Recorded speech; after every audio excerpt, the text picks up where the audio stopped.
गंगा जमुना सरस्वती सखी चला संगम नहाई आई। गंगा जमुना सरस्वती सखी चला संगम नहाई आई। संगम का पानी बड़ा ठंडा लगतू है। संगम का पानी बड़ा ठंडा लगतू है। चला सखी डुबकी लगाई आई। चला संगम नहाई आई। चला सखी डुबकी लगाई आई। चला संगम नहाई आई।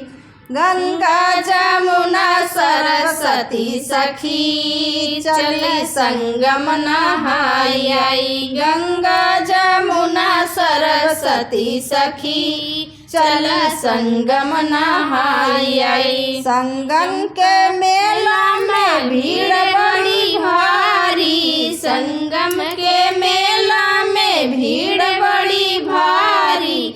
उहू में लड़कन हेराई गए। चला संगम नहाई आई। उहू में लड़कन हेराई गए। चला संगम नहाई आई। गंगा जमुना सरस्वती सखी चला संगम नहाई आई। गंगा जमुना सरस्वती सखी चला संगम नहाई आई। सासू से बताए ससुर से बताए। सासू से बताए ससुर से बताए।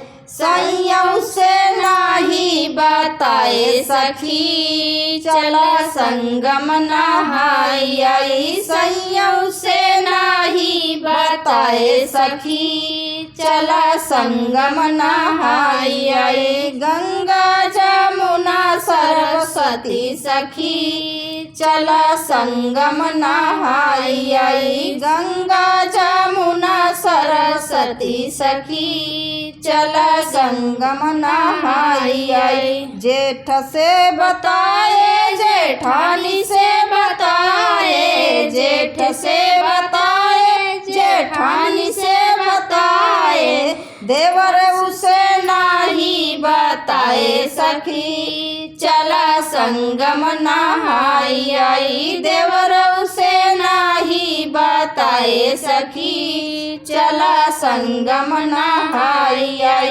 गंगा जमुना सरस्वती सखी चला संगम नहाई आई। गंगा जमुना सरस्वती सखी चला संगम नहाई आई।